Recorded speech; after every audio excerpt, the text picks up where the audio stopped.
नमस्कार. लोकशाही निर्मित लोकलयच्या विशेष संवादमध्ये आपलं मनपूर्वक स्वागत. आजचा संवाद आपण साधणार आहोत महापौर दीपमाला काळे यांच्याशी. आपल्या जळगाव नगरीच्या प्रथम नागरिक दीपमाला काळे यांना आज आपल्या लोकलयच्या स्टुडिओमध्ये त्यांना आपण आमंत्रित केलं आहे. 150 दिवसाचा कार्यकाळ या ठिकाणी त्यांचा झालेला आहे आणि या जळगाव शहरावरती 150 दिवसामध्ये त्यांनी काय काम केलं, कशा पद्धतीने केलं, त्यांचं पुढचं विजन काय आणि एखाद्या संस्थेचं, एखाद्या एस्टॅब्लिशमेंटचं समजून घेण्यासाठी 150 दिवस मात्र पुरेसे आहेत. आणि या 150 दिवसामध्ये त्यांनी काय काय कामं केलेली आहेत आणि कसं त्यांनी जळगावला समजून घेतलं आहे, हे सगळं आज आपण त्यांच्याकडनं जाणून घेणार आहोत. मी आपल्या साऱ्या दर्शकांच्या वतीने दीपमाला काळे यांचं आपल्या लोकलयच्या स्टुडिओमध्ये मनापासून स्वागत करतो. ताई नमस्कार. नमस्कार. ताई, सगळ्या जळगावकरांना खूप उत्सुकता आहे की आपण आता 150 दिवस झालेले आहेत आणि खूप चांगल्या पद्धतीने काम करतात हे प्रथम दर्शनी निश्चित दिसतं आहे. तर तुमचं आता खरं विजन काय आहे? या जळगाव शहराकडे तुम्ही आता कशा दृष्टीने बघतात आहेत आणि हे जळगाव शहराचं जे म्हटलं जातं आहे की खूप मागासलेलं आहे, 4 मंत्री आहेत, आमदार आहेत, सत्ता आपल्या ताब्यात आहेत, सगळं काही आहेत, तरी देखील या जळगाव शहराचा विकास काही आम्हाला दिसत नाही. तर आता तुम्ही याच्याकडे कसं बघतात आहेत आणि याला तुम्ही कसं बदलवणार आहेत या वाक्याला? सरांनी जसं सांगितलं की जळगावबद्दल मी कसं बघते, तर खरंच म्हणजे आता 145 डेज मला इथे आज कंप्लीट झाले ॲज अ मेयर बनून. गेल्या 2 टर्म झाले मी नगरसेविकाही होती. आता हे माझं 3रं टर्म होतं आणि 3रं टर्ममध्ये जस्ट स्टार्टिंगलाच मला मेयर म्हणून ही अपॉर्च्युनिटी मिळालेली आहे. खरंच 145 दिवस आता 150कडे मी पुढे चालली आहे. तर जितका हा पिरियड होता त्यामध्ये मी म्हणजे महापालिकेचं सर्व रुटीनला आता मी आलेली आहे आणि पुढे अपकमिंगला म्हणजे लोकांच्या जे एक्सपेक्टेशन्स आहेत ते माझ्याकडनं वाढलेलं आहे आणि नक्की माझा जो पहिल्यापासून काम करण्याचं जे काही आवडतीचे विषय आहे की जे मी झाल्यापासून मी हाताळत आहे, त्यामध्ये अतिक्रमण असेल, स्वच्छता असेल, ग्रीन प्लांटेशन असेल, तर हे काही मुद्दे आहे माझ्या आवडीचे आहे, जे मी आधीपासूनसुद्धा नगरसेवक होती म्हणून ते करत होते. आणि आता गेल्या महापौर झाल्यापासूनही हे काही मुद्दे आहे की मी ते सातत्याने ते करत असते. की मला असं वाटतं महापालिका आणि जळगाव सिटी म्हणून जळगावचा जो विकास तुम्ही म्हटले तसं झालेला नाही, पण म्हणजे विकास होत असताना मला असं वाटतं जळगाव जे आहे ना, तर डेव्हलपमेंट कडे वाटचाल चालू आहे. आणि जिथेही डेव्हलपमेंट चालू असतं तिथे अशा काही गोष्टी असतात की आपण एक फेजमध्ये असतो की जिथे डेव्हलपमेंट चालू आहे तिथे थोड्याशा समस्या ह्या नागरिकांना सामोरे जावेच लागतं. त्यामुळे काही आपण ह्या रस्ते असतील, गटारी असतील, त्याच्यापासून आपण फेस करत आहोत काही प्रॉब्लेम्स आहे. कारण की काही योजना आपल्याकडे नवीन आलेल्या आहेत. त्यात अमृत योजना मागे एक फेज झालेला आहे, 2nd फेज आता चालू आहे. आता तुम्ही बघाल तर भुयारी गटारींचाही एक फेज झालेला होता, तोही आता चालू आहे. त्यामुळे जिथे आपण डेव्हलपमेंट करत असतो तिथे नागरिकांना काही समस्या होत असतात. पण आता अमृतचे 2ही फेज संपले, आता मीटर्स लावण्याकडे आपण चाललेलो आहोत. याच्याने एक मोठं आव्हान माझ्यासमोर आहे की याच्यातून पुढे कसं आपण जाऊ शकतो किंवा याच्यातून जळगावसाठी विकासाकडे कसं आपण वळू शकतो, हे मोठं आव्हान मला वाटतं माझ्यासमोर आहे. विकासाकडे वळण्यासाठी तुम्हाला तेवढ्याच अधिकाऱ्यांची देखील साथ असणं आवश्यक आहे. एकदा तुम्ही माझ्याजवळ असं बोलला होतात की या जळगाव शहरासाठी, या जळगाव महापालिकेसाठी IAS अधिकारी असला पाहिजे, त्याच्याशिवाय या शहराचा विकास होणं कठीण आहे. आत्ता तसा IAS अधिकारी आपल्यापर्यंत आलेले आहेत. कशी त्यांची साथ आहे आणि या सगळ्या अधिकाऱ्यांची तुम्हाला साथ कशी मिळते, या कर्मचाऱ्यांची साथ तुम्हाला कशी मिळते? नक्की. गेल्या आमचे जे इलेक्शन्स झालेले होते, आता तुम्ही बघाल तर 145 डेज आम्हाला कंप्लीट झाले आहे.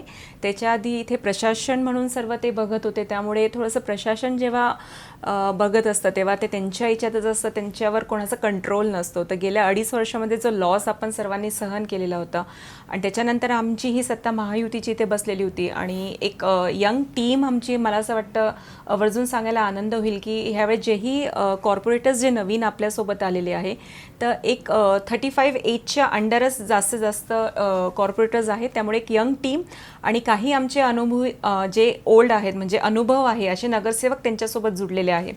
आणि आता जस्ट सरांनी तुम्ही म्हटलं की IAS ऑफिसर, हो, मला असं वाटतं की कुठेतरी शिस्त लावायची असेल तर शिस्त आणि डिसिप्लिन लावण्यासाठी आपल्याला एक कोणीतरी असा व्यक्ती हवा की त्यांच्या म्हणजे त्यांनी जे ओन केलेलं असतं, म्हणजे IAS ऑफिसर म्हणजे he has on his capability, म्हणजे त्याच्या इच्छाने तो इथे IAS झालेला आहे आणि त्याला सर्व माहिती असतं आणि डिसिप्लिन ते असतात. मला असं वाटतं एक छान मला असं वाटतं की 5 महिने माझे गेलेले आहे, 5 महिन्यानंतर मला ते मिळालेले आहे.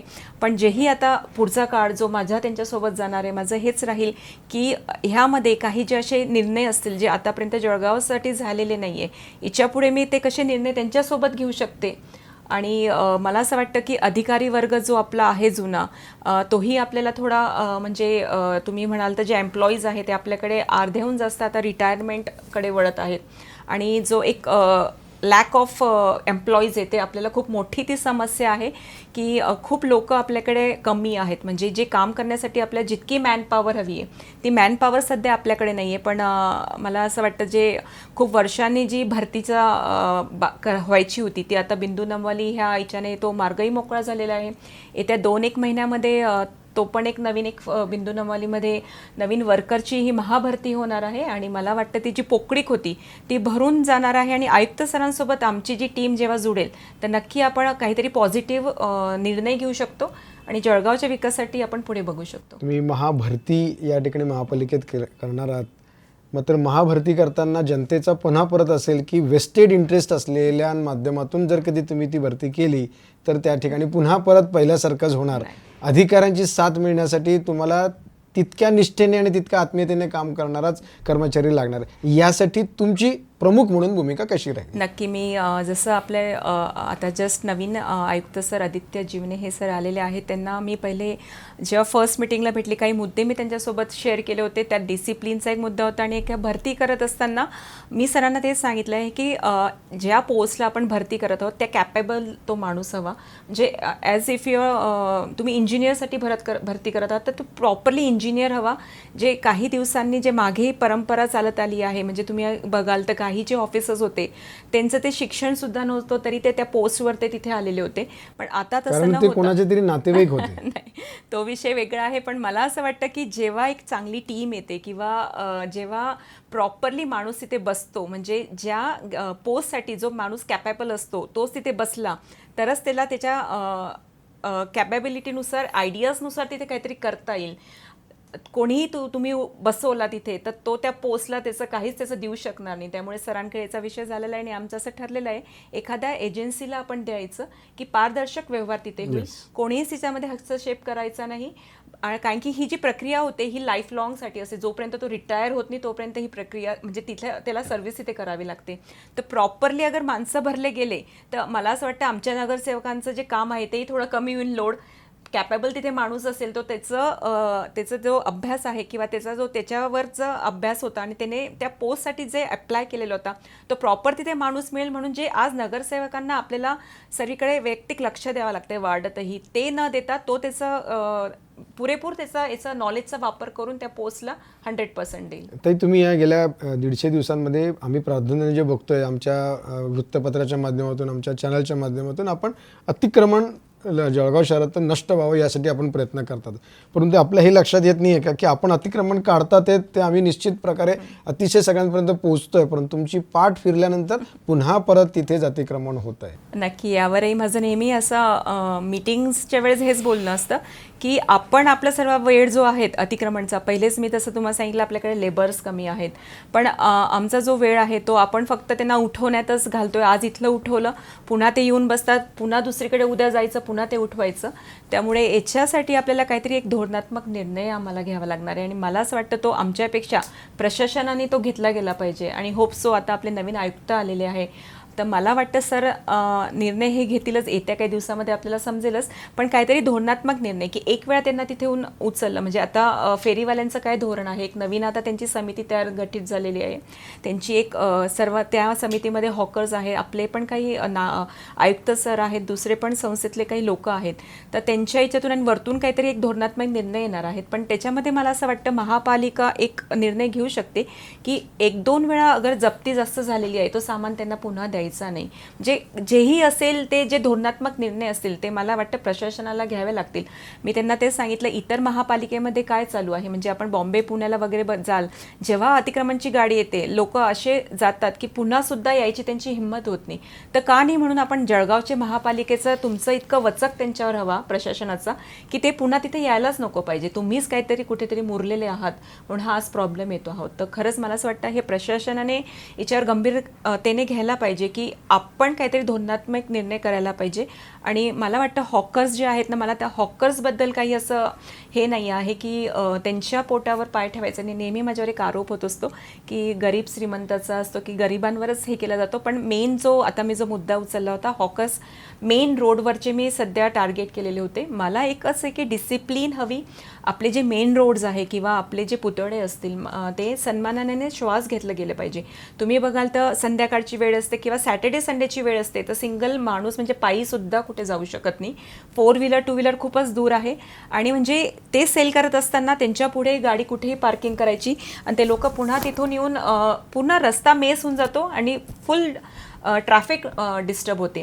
त्यामुळे हाच हेतू होता की कुठेतरी जळगावकरांना डिसिप्लिन लागली गेली पाहिजे, त्यांना व्यवस्थित त्यांची हक्काची जागा दिली गेली पाहिजे. त्यांनाही व्यवसाय करायचा आहे, वेगवेगळे सर्व याच्यातून लोक येत असतात, त्यामुळे त्यांना तो व्यवसाय करण्यासाठी काहीतरी त्यांना हक्काची जागा दिली जाईल का. तर प्रशासनाला मी ते पण सांगितलं होतं की आपल्या काही महापालिकेच्या जागा असतील की आपण तुम्ही बघाल बॉम्बे पुण्याला खाऊ गल्ली असतात केलेल्या, आणि तिथे त्यांना त्यांचा व्यवसाय करण्यासाठी जागा दिली जाते. तर हेच आहे की आपण जळगावमध्ये सुद्धा असं काही एका ठिकाणी नाही, पण जळगावच्या विविध भागांमध्ये 3-4 आपण खाऊ गल्ली करू शकतो का, की हक्काने तिथे व्यवसाय करतील. त्यामुळे त्यांनाही त्यांच्या पोटावर पाय पडला जाणार नाही आणि आपले जळगावचे रोड्स आहेत तेही क्लिअर होतील, ट्रॅफिक फ्री होतील. आणि एक शिस्त आणि डिसिप्लिन लावण्यासाठी माझा एक प्रयत्न असतो. तुम्ही ट्रॅफिक हा विषय आतापर्यंत कमीत कमी 3-4 वेळा बोललात, परंतु ट्रॅफिकची जी कोंडी होते आहे त्याच्याही मागची काही कारण फक्त अतिक्रमण आहेत किंवा ते दुकानदारच आहेत असे नाही.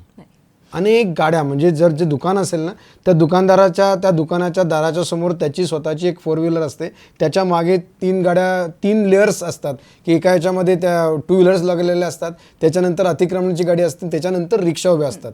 इतका रस्ता हा पूर्ण व्यापलेला असतो. रात्री 9च्या नंतर तुम्ही या जळगाव शहराच्या मोठ्या रस्त्यावर जर गेला तर तुम्हाला किती मोठा रस्ता दिसेल, आणि तोच तुम्ही सकाळी 11 नंतर गेला तर तुम्हाला पायी चालता येत नाही. तर अशा वेळेला या वाहनांची देखील पार्किंगची सोयच नाही आपल्याकडे.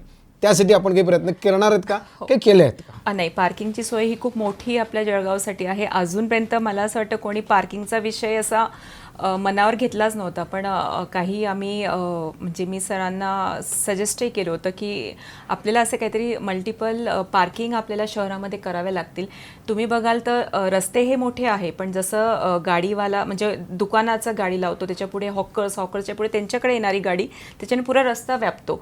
तर मेन एक हॉकर्सचा आपण मार्गी लावलं, त्याच्यानंतरचा जो विषय येतो तो गाडी पार्किंगचा विषय. कारण की पार्किंगला जागा नाही तर लोक तिथेच येऊन लावतात.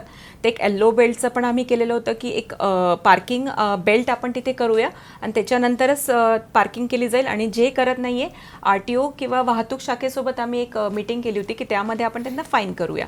पण अजून याच्यापेक्षा म्हणजे मला असं वाटतं की आपण आपलं रेव्हेन्यूही कसं वाढलं गेलं पाहिजे आणि पार्किंगसाठी लोकांना जागा पण अवेलेबल कशी करून दिली पाहिजे. तर मी सरांना काही जागा पण सजेस्ट केलेल्या आहे की आपण इथे मल्टी लेअरचे पार्किंग आपण करू शकतो का. आपल्या काही नगरपालिकेची जुनी जागा आहे, तुम्ही बघाल तिथेही आपण आता पार्किंगला दिलेलं आहे, पण ती जागा पुरेशी नाही आहे. सिंगल जस्ट आपण ती अशाच याच्यावर यूज करत आहोत. तर फ्युचरमध्ये तिथे मला असं वाटतं आपण मोठं एक प्लॅन केलं, तिथे मल्टी पार्किंग केलं तर ही जी समस्या आहे त्या एरियातली तरी ती सुटणार आहे. आणि प्रत्येकाला तिथे पार्किंग करण्यासाठी आपण कंपल्शन करू शकतो. आणि जेव्हा पार्किंगची जागा मिळेल तर मधली जी गोलाणी मार्केटचा मध्येही जो पार्किंग होतो तोही फ्री होऊन जाईल आणि रोडवर जी लागते गाडी ती पण तिथे शिफ्ट होईल. त्यामुळे खरंच हे म्हणजे लवकरात लवकर मला असं वाटतं हे काही विषय आहेत की पार्किंगचे. आणि इथेच नाही तर अजून 2-3 जागा म्हणजे शहरामध्ये कमीत कमी 3 पार्किंग मला असं वाटतं 3-4 ठिकाणी आपण अशा मल्टी लेअरच्या पार्किंग केल्या तर त्यामुळे पुष्कळ प्रश्न ज्या गाड्या रोडवर आहे ते तिथे शिफ्ट होऊन जातील. हे जर कधी झालं तर खूप अतिशय चांगल्या प्रकारची वाहतुकीची कोंडी सुटू शकेल निश्चित. आणि वाहतुकीची कोंडी सुटल्याबरोबर किंवा हे अतिक्रमणाचा रस्ते जसे श्वास घेतील, पण त्याबरोबर त्या ठिकाणी आरोग्याची समस्या देखील आजही तितक्याच आहेत. आपण ज्यावेळेला दुसऱ्या मोठ्या सिटीमध्ये बघतो तर रात्रीच्या वेळेला सगळी साफसफाई होत असते, सकाळी ज्यावेळेला तो व्यवसाय करायला येतो तेव्हा त्याच्या पुढचं सगळी स्वच्छ झालेलं असतं. मात्र जळगाव शहरामध्ये हा प्रयोग काही वर्षांपूर्वी झाला होता, पण त्यानंतर तो पूर्णपणे बारगळला. आज सकाळी ज्यावेळेला दुकान उघडलं जातं किंवा एखादा ग्राहक त्या ठिकाणी येत असतो ते पूर्ण कचरा आणि घाण असते. यासाठी आपण काय प्रयत्न करता आहात या 150 दिवसामध्ये, आपण आरोग्यासाठी काय प्रयत्न केले? आरोग्यापासूनही म्हणजे आरोग्य मी जेव्हापासून आली त्यांना सर्वांना हेच सांगितलं आहे की स्वच्छता करत असताना आपला परिसर कसा स्वच्छ ठेवला पाहिजे आणि तुमची जबाबदारी आहे आरोग्य सर्व कर्मचाऱ्यांची. तिथे हेच आहे की आरोग्य कर्मचारी आपल्याकडे कमी आहे, पण आता आपण BVGला प्रायव्हेट आपण हे दिलेलं आहे, त्यामध्ये आपल्या घंटागाड्या वगैरे सर्व ते करतात आणि काही ठिकाणी आपले मनपाचे कर्मचारी आहेत, काही ठिकाणी BVG कर्मचारी आहेत. पण तुम्ही बघाल तर जे पुन्हा तेच येतं की लेबरचं साईन करतात, कामाला जात नाही. हलगर्जीपणामुळे ते थोडंसं होत आहे. तर थोडं SI आणि त्यांना स्ट्रिक्ट केलेलं आहे की जे काम करत नसतील, नुसतं येऊन टाइमपास करत असेल, त्यांच्यावर कारवाई केली गेली पाहिजे. कारण की आरोग्य अशा विषय की तो म्हणजे एक गंभीर समस्या आहे. आपल्या लोकांच्या जीवाशी खेळायचं नाही आहे आणि आपलं म्हणजे ते आपल्या टॅक्स पे करतात, तर आपलं ते हे आहे की आपल्याला स्वच्छताही त्यांना करून दिली गेली पाहिजे. त्यामुळे एक त्यांना सर्वांना सांगितलं आहे की आरोग्याबद्दल तुम्हाला नो कॉम्प्रोमाइज. तुम्हाला नाही कोणी आले तर त्यांना डायरेक्ट फाईन करा, त्यांना सस्पेंड करा. त्याच्यासाठी जे आपले BVG कंपनी आहे त्यांना पण नेहमी सांगत असते वारंवार की स्वच्छतासाठी मी कधीच कॉम्प्रोमाइज करणार नाही. स्वच्छता जिथे होत नाही तिथे तुम्हाला फाईन केलं जाईल. तुम्ही जे घंटागाड्या आपण प्रत्येक शहरात फिरतो त्यांच्या नॉर्म्समध्ये लिहिलं आहे की त्यांना सॅनिटाईज केलं गेलं पाहिजे, पण ते अजूनही ते होत नाही आहे. ते नेहमी काही ना काही कारण सांगतात की तिथे वॉशिंग सेंटर नाही आहे. कारण की जेव्हा आपण घंटागाडी आपल्या प्रभागात फिरत असतो ती इतकी हिच्यातने डर्टी असते की कोणीही म्हणजे नॉर्मल बाई तिथे कचरा टाकायला येत नाही. मग ती तिच्या मेडसाठी थांबते की जेव्हा मेड येईल तेव्हा ती कचरा टाकेल. आणि काय होतं, जेव्हा मेड असते तेव्हा घंटागाडी येत नाही, जेव्हा घंटागाडी येते तेव्हा मेड नसते. त्यामुळे तो मेड तो कचरा घेते आणि तो बाहेरच टाकते. शेवटी ती पण व्यक्तीच आहे. तीच व्यक्तीच आहे. म्हणूनच मी BVGला तेच सांगितलेलं आहे की तुमच्या गाड्या ज्या आहेत त्या जेव्हा आपण घरापर्यंत पोहोचवतो ते स्टराईल व्हायला पाहिजे, क्लीन केल्या गेल्या पाहिजे. हफ्त्यातून 2 वेळा तरी ते क्लीन व्हायला पाहिजे. त्याचंही माझं फॉलोअप घेत आहेत आणि कर्मचारी हे काम करत असतात. पण आपल्या आज जो माझं हे चालू आहे त्या याच्यानं मी लोकांनाही आवाहन करते की कर्मचारी काम करत असतो, पण कर्मचारीसोबत जी घाण असते, म्हणजे आपण म्हणतो की आपण आपलं घर स्वच्छ ठेवतो, घरातून कचरा आपण बाहेर फेकतो, तर प्लीज सर्वांनी ते करू नये. घंटागाडी येत नसेल, 1 दिवस नाही आली, लेट आली किंवा 2 दिवस नाही आली, कचरा कुठेही उघड्यावर प्लीज टाकू नका. आम्हाला सांगा, आम्ही ते घंटागाडी पाठवूया. पण छोट्या छोट्या गोष्टी आहे. तुम्ही जसं म्हटलं की जेव्हा दुकान उघडले जातात आणि तो कचरा त्याच्यासमोर पडलेला असतो, पण सकाळी मार्केट एरिया घ्याल तुम्ही तर सकाळी आणि संध्याकाळी दोघी टाईम स्वीपर हे जातात तिथे साफ करायला. पण त्यांचं हे असतो की जेव्हा आम्ही जेव्हा दुकानदार येतात आणि दुकान उघडतात तेव्हा ते स्वीप करतात आणि सर्व तो बाहेर टाकतात. आणि जेव्हा एक वेळ दुकानं स्टार्ट झाली की घंटागाडी हिमतपर्यंत पोहोचत नाही आणि संध्याकाळ होत होत तो कचरा वाढतो. म्हणून मी लोकांना, जनतेलाही आवाहन करेल की प्रत्येकाने आपल्या दुकानामध्ये एक डस्टबिन ठेवावी. आणि डस्टबिन ठेवल्यावर मी हे बघेल की ते डस्टबिनचा कचरा गोळा करण्यासाठी मी तुमच्यापर्यंत घंटागाडी पोचवेल. पण प्रत्येकाने आपला परिसर स्वच्छ ठेवण्यासाठी मला वाटतं त्यांचीही जबाबदारी आहे. काही गोष्टी अशा असतात की त्या आमच्या म्हणजे प्रशासन किंवा महापौर, नगरसेवक त्याच्यासाठी हे असतात, रिस्पॉन्सिबल असतात. पण मला वाटतं की स्वच्छता असा विषय आहे की ते जेव्हा सर्व नागरिक सोबत येऊ, म्हणजे पीपल कॉन्ट्रीब्युशननेच ते होणार आहे. त्याच्यामुळे लोकांनीही त्याच्यामध्ये सहभाग घ्यायचा आहे आणि आपला परिसर स्वच्छ ठेवायचा आहे. तुम्ही जसं म्हटलं इतर शहरांमध्ये रात्री स्वच्छता केली जाते, तर आपल्याकडे आता काही मोठ्या गाड्या आलेल्या आहे क्लीनअप करायच्या. तर आयुक्त सरांचं आणि आमचं बोलणं चालू होतं तेच की आपण त्या रात्री शहरामध्ये फिरून घेत जाऊ की त्याच्याने रात्रीची स्वच्छता होत जाईल आणि मग मॉर्निंगला जे आपले स्वीपर्स येतात, कर्मचारी येतात, त्यांच्यावर तो लोड न पडता रात्रीची स्वच्छता झाली की यांना तो टाईम फ्री मिळेल. तेवढा एक प्रॉपर नियोजन असणं आवश्यक आहे, एवढं नक्की, निश्चित आहे. त्याचबरोबर आपण असं एक आतापर्यंत अनेक वेळा बोलत की कर्मचाऱ्यांची एक तर संख्या कमी आणि कर्मचारी ऐकत नाहीत प्रॉपर, कर्मचाऱ्यांवर वचक नाही असं म्हणता येईल. नक्की. आता वचक कसा बसावा? वचक आता तेच चालू आहे माझे प्रयत्न की म्हणजे जेव्हापासून महापौर आले की कर्मचाऱ्यांवर वचक असं, म्हणजे तुम्ही बघाल तर आधी ते टायमावर सुद्धा येत नव्हते. म्हणजे मी 2-3 दिवस आले आणि मी बघितलं की म्हणजे त्यांच्या टायमावर सुद्धा ते येत नाही आहे. त्यांच्याकडे आय कार्ड सुद्धा नाही, म्हणजे we can not even identify की हा कर्मचारी आहे. तो सहज येत होता, जात होता. मग तेव्हापासून मी लेटर्स दिले आयुक्त साहेबांना की एक तर टायमाचं कंपल्सरी करा, सर्वांना आय कार्ड कंपल्सरी हवे आणि त्याच्याशिवाय एंट्री होऊ द्यायची नाही. थोडासा वचक मला वाटतं आता आहे आणि प्रॉपरली सगळे कामं करत आहे. आता तुम्ही बघाल तर पुन्हा अजून एक प्रत्येक म्हणजे महापालिकेमध्ये आता सिग्नेचर्स करून त्यांची एंट्री होत होती. तर सरांना तेही लेटर दिलं आहे की सर्वांना फेस आयडेंटिफिकेशनचं एक मशीन तिथे गेलं पाहिजे की तिच्याने तुमची प्रेझेंटी होईल. आणि फक्त येतानाच का, जाताना सुद्धा त्यांना प्रेझेंटी देऊ द्या ना की आम्ही चाललो आहोत. कारण की कोणी फ्रायडे सॅटर्डे संडे आला की फ्रायडेला 3 वाजेपासून सर्व अधिकारी गायब म्हणजे महापालिका पूर्ण सुनं. तर तेच एक थोडा वचक मी ठेवलेला आहे. आता अधिकाऱ्यांनी, आयुक्त सर आले, त्यांनी पण थोडंसं हे केलेलं आहे, थोडं स्ट्रिक्टनेस ठेवला की घरामध्ये जसं आपल्याला वाटतं बापरे सासरे खूप बोलतात, पण ते त्याचं जे असतं ते लॉजिक नंतर समजतं की अरे ते बोलत आहात म्हणून आपण संस्कार आपल्याला लागलेले आहे. त्यामुळे हे असंच आहे, सर्वांनी असंच घ्यायचं की कोणीतरी एक बोलणारा आहे, पण त्याच्या मागचं कारण काय आहे. बरोबर. पावसाळा सुरू आहे आणि पावसाळा सुरू झाला की आपण वृक्षारोपणासाठी प्रयत्न करत असतो आणि आपला सुद्धा तो आवडीचा विषय आहे. आपण या दरम्यानच्या काळात काय नियोजन केलेलं आहे? अजून पावसाळा लांबतो आहे तरी देखील आता संधी खूप आहे. काय आवाहन कराल आणि कशा पद्धतीचं आपलं प्लॅनिंग आहे? नक्की प्लांटेशन पुन्हा म्हटलं की तो एक माझा आवडतीचा विषय आहे. मी एक बॉटनिकल स्टुडंट आहे, त्यामुळे मला वृक्ष आधीपासून तो विषय आवडतो. आणि मला असं वाटतं की तुम्ही आता बघाल तर पावसाळा तर कमी झालेला आहे आणि 9 वाजत नाही तोपर्यंत आपल्याला उन्हाचे चटके लागायला लागतात. आणि ह्यासाठी अगर काही आपल्याला सॉल्युशन्स करायचे आहे तर झाडं लावण्याशिवाय आपल्याला दुसरं काहीच सोल्युशन नाही. म्हणजे आपल्याला ग्रीन कार्पेट आपल्या जळगावचं वाढवायला पाहिजे. त्यामुळे मी जनतेला सर्वांना हेच आवाहन करेल की पाऊस सुरू झालेला आहे तर जास्तीत जास्त संख्येने तुम्ही वृक्षारोपण करावं.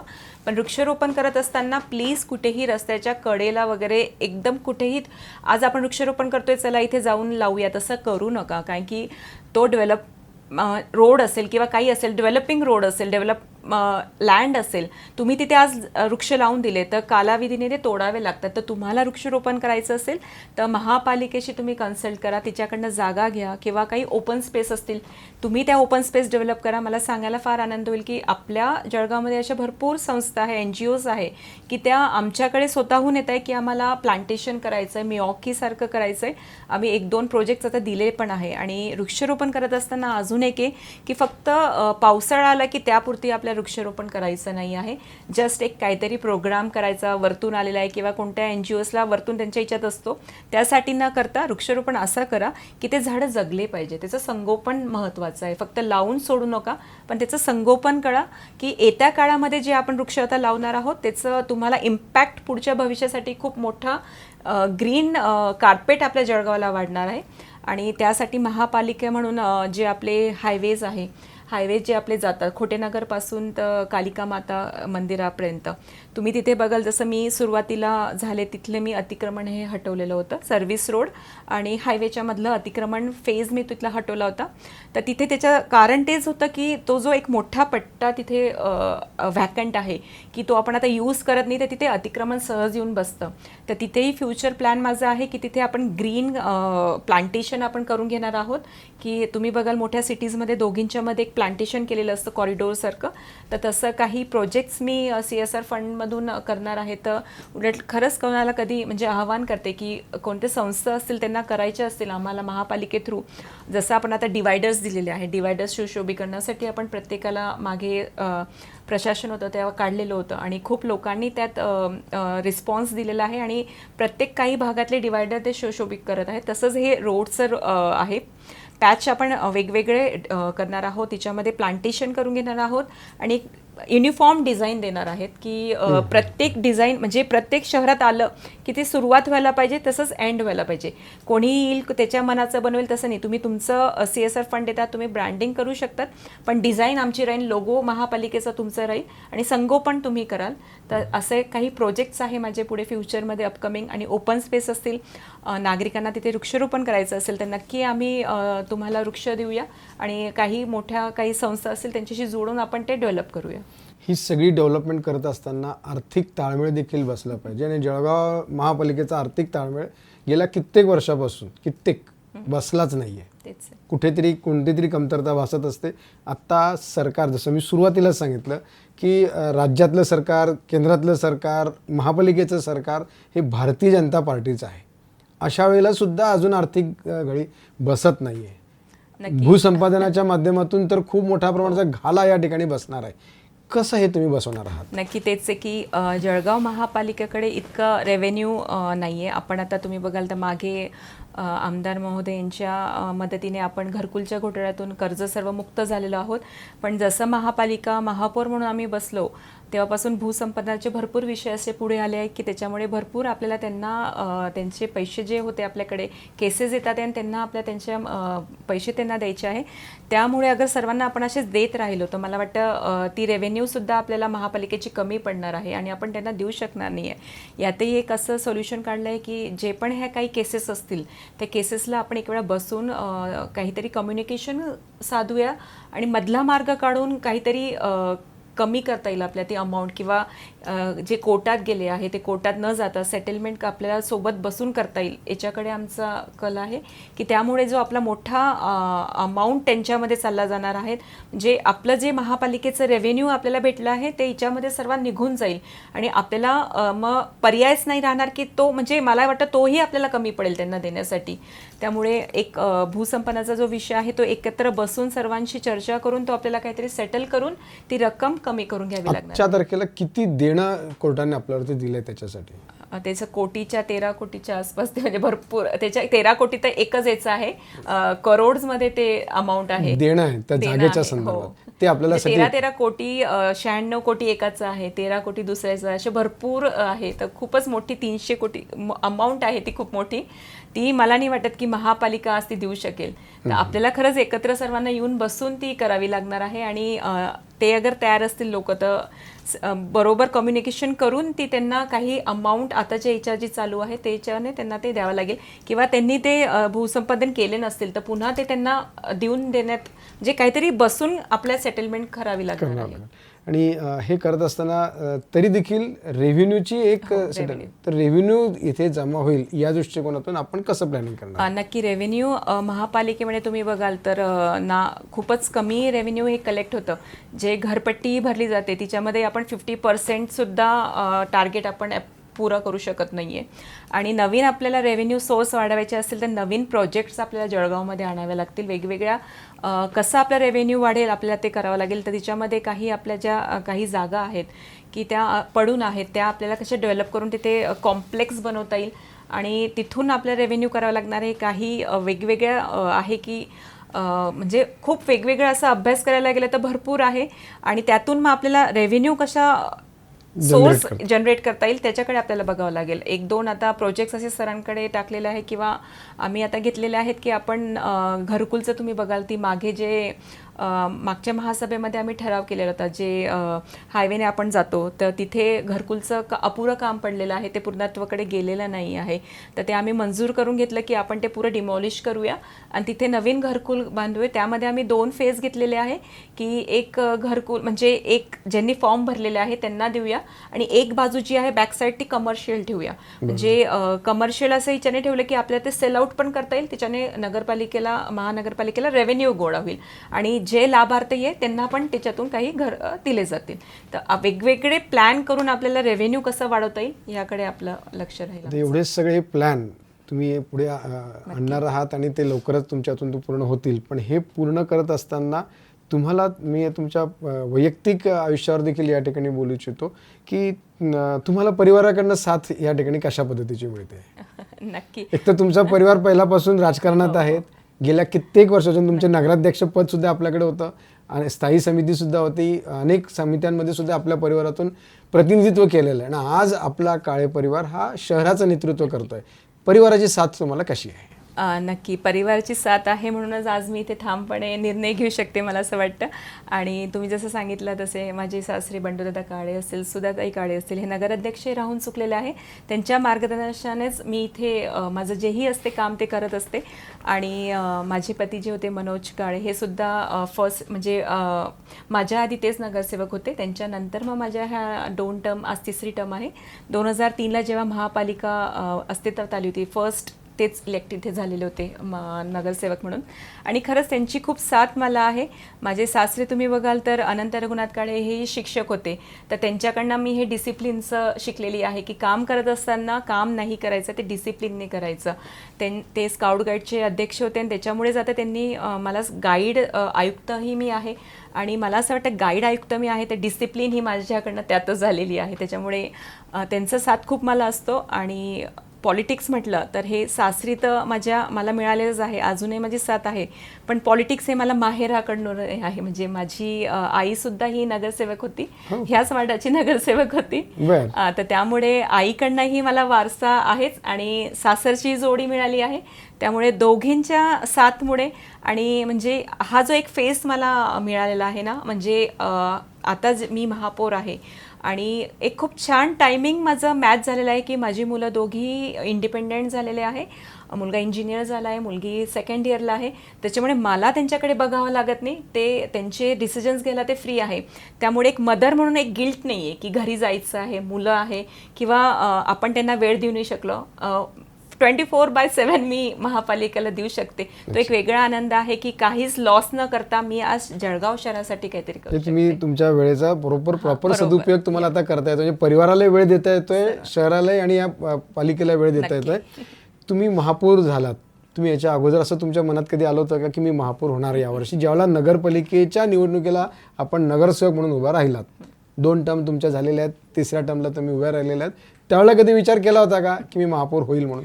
म्हणजे नक्की सांगायचं झालं तर फर्स्ट टर्मला जेव्हा मी नगरसेवक म्हणून माझं नाव मला सांगितलं होतं की तुला आता नगरसेवक म्हणून तुला जबाबदारी घ्यायची आहे. माहेरापासून हे सर्व बघत असल्यामुळे माझं स्कूलिंग हे पंचगणीला झालं होतं हॉस्टेलला. तर फ्रँकली सेईंग पॉलिटिक्समध्ये एंट्री करण्याची माझी इच्छा नव्हती. बॉम्बे, पुणे कुठेतरी जाऊन सेटल व्हायचं, पण नशीब कुठे जाऊ देत नाही. शेवटी जळगावलाच राहिले आणि नशीब त्याच्यावरही हे की मला पॉलिटिक्समध्ये घुसायचं नव्हतं, पण आज मी पॉलिटिक्स सांभाळते आहे.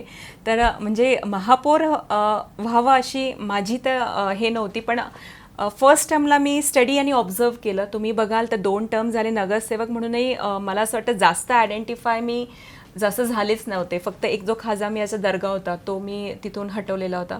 ट्रॅफिकसाठी तो अडथळा व्हायचा, त्यासाठी त्या विषयासाठी मी हायलाईट होते. पण मला असं वाटतं की नगरसेवक म्हणून मी फक्त वार्डातले कामं बघत होते, पण इतकं माझा इम्पॅक्ट तेवढा पॉलिटिक्समध्ये नव्हतात. पण 3री जेव्हा टर्म आली आणि याच्या आधी मला माझे भाजपाच्या याच्यामध्ये म्हणजे जे आपण म्हणतो मंडळ अध्यक्ष, आमचे मंडळ असतात, 5 मंडळ असतात, संघटनक मला जेव्हा एक मिळालं म्हणजे अध्यक्ष म्हणून मला एक पद मिळालं संघटनेत, खरं मला तिथे शिकायला मिळालं. म्हणजे मला असं वाटतं नगरसेवक म्हणून मी जे शिकले नाही 2 वर्ष, मला जेव्हा मंडल अध्यक्षची जबाबदारी मिळाली तेव्हा मला खरं समजायला लागलं की संघटना काय असते, काय केलं गेलं पाहिजे. तेव्हा जबाबदाऱ्या सारख्या अंगावर पडत गेल्या आणि मी त्या सोडवत गेली. तेव्हा खरंच असं वाटलं की नाही, काहीतरी आपण आता केलं गेलं पाहिजे. 2 टर्म्स आपल्या झालेल्या आहे, सिनियरिटीकडे आपण पाऊल टाकलेलं आहे आणि खरंच आता आपण आपलं जे 2 टर्म झाले शिकलेलो आहोत ते आपल्याला 3rd टर्मला अगर आपला पुन्हा नगर सेवक म्हणून फॉर्म भरण्याचा चान्स मिळाला. ह्या वर्षी मी म्हणजे माझ्या पक्षश्रेष्ठांना तेच सांगितलं होतं की ह्या वर्षी अगर मी पुन्हा मला तिकीट दिलं तर नक्की मी मोठ्या म्हणजे काहीतरी एक संधी तुमच्याकडनं मला अपेक्षित आहे की काहीतरी एक संधी मला दिली गेली पाहिजे. आणि लकीली तुम्ही बघाल तर आरक्षण सुद्धा महिला ओबीसी निघालं आणि पक्षाने ती खरंच मला जी आमची मेहनत होती दोघींची त्याला न्याय दिलेला आहे. सुरुवातीला तुम्हाला वाटत होतं की मी राजकारणात नको, कुठेतरी बाहेर पाचगणीसारख्या, दिल्ली, पुणे, मुंबईसारख्या कुठेतरी एखाद्या ठिकाणी सेटल व्हावं. आज तुम्ही जळगावमध्ये आहात आणि जळगावमधलं एक चांगलं पहिलं स्थान तुमच्याकडे आहे. आता तुम्हाला प्राथमिकदृष्ट्या कसं वाटतंय? तेच आहे की म्हणजे मला जे वाटत होतं आधी की मी इथे नको आणि आज मी महापौर म्हणून आहे, तर मला सर्वात प्रथम हेच करावं असं वाटतं आहे की जळगावसाठी मी काही करू शकते की इथली पिढी बाहेर न जाऊ आणि इथेच राहायला पाहिजे. याच्यावरच माझं मेन फोकस असतं. जिथे तुम्ही विचार करत होता की मला बाहेर जायचं आहे, आज तो मला थांबवायचा आहे की आपण तो विचार का करत होतो, कारण की इथे काहीतरी लॅक होतं. पण तुम्ही बघाल तर जळगावसारखं शहर ना पुणे ना मुंबई, लोक कितीही दिवस गेले तर पुन्हा बॅक टू जळगावच येतात. त्यामुळे मला सर्वात प्रथम हेच वाटतं की आपली नाळ इथे जुडलेली आहे आणि जळगावसाठी आपण काहीतरी केलं पाहिजे की जो विचार आपल्याला आला होता तो आता पुन्हा कोणाला नको यायला पाहिजे. आणि खरंच जळगाव खूप सेफ आहे, सर्व दृष्टीमध्ये खूप छान आहे. काही थोडेसे आहे राहिलेलं, पण मला वाटतं येत्या काही ह्याच्यामध्ये आता आहे सर्व सरकार आपलं. आता एक शेवटचा प्रश्न की हे सगळं करत असताना रोजगाराची संधी तितकीच असणं आवश्यक आहे, त्यासाठी आपण काय विशेष प्रयत्न करणार का? नक्की. म्हणजे आता आपल्याला युवा पिढीला इथे थांबवायचं आहे, तर त्यांना रोजगार आणि त्यांना इथे काहीतरी द्यावं लागेल तेव्हा ते इथे थांबतील. तर तेच माझं एक पुढचं प्लॅनिंग तेच आहे की आपण आपल्या वरिष्ठांशी म्हणजे आपले नेते असतील, गिरीशभाऊ महाजन असतील किंवा मुख्यमंत्री देवेंद्रभाऊ फडणवीस असतील, यांना माझं हेच पुढचं निवेदन हेच राहणार आहे की काहीतरी स्मॉल स्केल इंडस्ट्रीज पहिले आपण स्टार्ट करूया. Not large scale, I am not saying large scale, टप्प्याटप्प्याने आपण जाऊया. स्मॉल स्केल इंडस्ट्रीजसुद्धा आपण काहीतरी मी आणू शकले इथे. तर जो काही वर्ग आहे, आता तुम्ही बघाल MIDC आहे, पण एव्हरीवन आहे ना, म्हणजे प्रत्येकजण आहे ना, तो आपल्यासाठी फक्त उत्पन्न करत आहात. जे स्मॉल खूप मोठा प्रोजेक्ट्स इथे आपल्या जळगावला आतापर्यंत नाही आहे.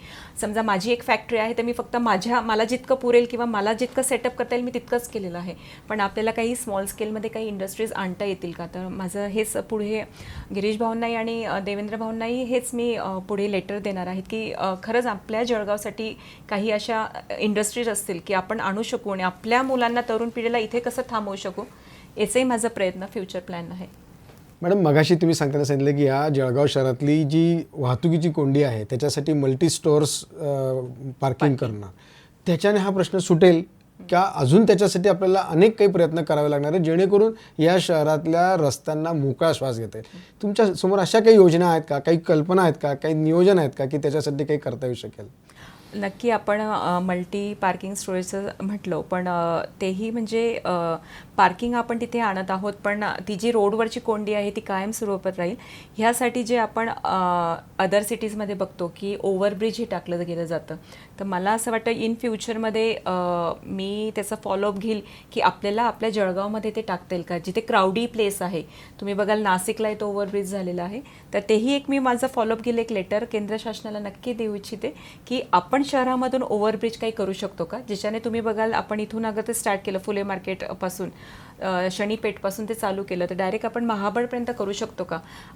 वेळ लागेल त्याला, पण फॉलोअप घेत राहील. आणि कधी ना कधी मला असं वाटतं कोणतीच गोष्ट अशक्य नसते, ती शक्य असते. दुसऱ्या सिटीजमध्ये झाली तर आपल्या जळगावमध्ये का नाही होणार, त्यासाठी तोही एक फॉलोअप राहील. केंद्र शासनाला लेटर वगैरे मी नक्की देऊ इच्छिते की ओव्हरब्रिज आपण आपल्या जळगावमध्ये करू शकतो का, त्याच्यामुळे जी ट्रॅफिक आहे जी वरतून चालली जाईल, खाली जो स्पेस आहे तो लोकांना, नागरिकांना इतर अदर ॲक्टिव्हिटीजसाठी आपण मोकळा करू शकतो आणि ट्रॅफिकचा जो मुद्दा आहे तो तिथे. ताई, हे सगळं आपण सांगत असताना आपण स्वतः सायकलिस्ट आहात, आरोग्यासाठी आपण प्रयत्न करत आहात. काय संदेश तुम्ही देणार की तुम्ही स्वतःचं आरोग्य स्वतः जपलं तर ऑटोमॅटिकली या शहराचं देखील आरोग्य जपलं जाईल, आरोग्य देखील वाढ. यासाठी तुमचे प्रयत्न कसे आहात आणि कशा पद्धतीचं तुमचं नियोजन आहे, कशा पद्धतीने मी युवकांना नेहमी सातत्याने संदेश देतो. स्वतः सायकलिस्ट, आपण अनेक वेळा सायकलिंगवरती सुद्धा मेसेज देत असतात, कसा संदेश देणार? प्रत्येकाकडे वेळ दिला गेला पाहिजे. कोणीही एकमेकांकडे, कोणी जवळचा माणूस असो, नवरा बायको असो, मुलं असो, कोणी शेवटी कोणाच्या कामात येत नाही. तर प्रत्येकाने सर्वांना हेच आवाहन करेल, स्वतःसाठी रोजची 45 मिनटं सकाळचे आपल्यासाठी काढा. मग तुम्हाला जेही आवडत असेल, कोणताही एक वॉकिंग घ्या, रनिंग करा, सायकलिंग करा, स्विमिंग करा, योगा करा, जेही करता तुम्हाला सोपं वाटेल ते करा, पण सुरुवात करा. खास करून आवर्जून महिलांना मी सांगू शकते की महिला वर्ग जो असतो तो नेहमी कामामध्ये बिझी असतो, पण त्यांनी त्यांच्याकडे बघितलं गेलं पाहिजे. आज मी महिला, तुम्ही बघाल तर मी हे सर्व करते म्हणून मी फिट आहे आणि मी माझी एनर्जी मला वाटतं सकाळपासून संध्याकाळपर्यंत याच्यामुळेच पुरते की मी एक स्पोर्ट्स पर्सन आहे, त्यामुळे संध्याकाळपर्यंत मी करू शकते. तर प्लीज तुम्ही सुद्धा स्वतःकडे बघायला जगा, स्वतःला वेळ द्या. आणि सरांनी सांगितलं मी सायकलिंग करते, तर हो, अजून एक सांगायचं आहे की सर आम्ही आता जस्ट पंढरपूर वारी आम्ही सायकलवर करत आहोत, तर ह्यावेळेसही आमची टीम ही मोठी झालेली आहे आणि एक पर्यावरणपूरक मॅसेज आम्ही देत असतो पंढरपूर पोहोचेपर्यंत. जातानासुद्धा आम्ही प्रत्येक येथे व्हिजिट करतो, तिथे पर्यावरणाला कसं आम्ही माहिती सर तुम्हाला, आम्ही जिथेही जातो ना, आम्ही 2 बॉटल्स कॅरी करतो. जिथेही वृक्ष असेल आम्हाला दिसेल, आम्ही आमचं जे पाणी असतं आम्ही त्याला देत असतो. आणि आमच्या सायकलिस्ट ग्रुपने, तुम्ही बघाल तर जैन इरिगेशनकडे जो रोड आहे, सिरसोलीकडे आपण जातो, प्रत्येकजण तिथे बॉटल्स घेऊन जातात. आमच्यामध्ये एक कपल आहे, त्यांनी त्यांच्या 25th ॲनिव्हर्सरीला 25 वृक्ष तिथे लावलेले होते. ते एक पर्यावरणाचा मॅसेज सायकल थ्रू आम्ही देत असतो. त्यामुळे सर्वांना सांगते, वय किती असो, सुरुवात तुम्ही कुठूनही करू शकता. तुम्ही म्हणाल मी 40, 45 आहे, 50 आहे, डझंट मॅटर.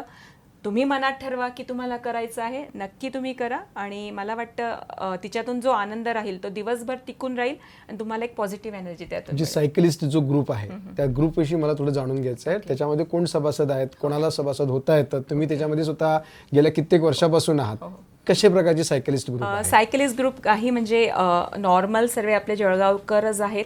आधी मी रनिंग करत होते, मॅरेथॉन रनर पण आहे, त्याच्यामुळे रनिंग ग्रुप माझा वेगळा आहे.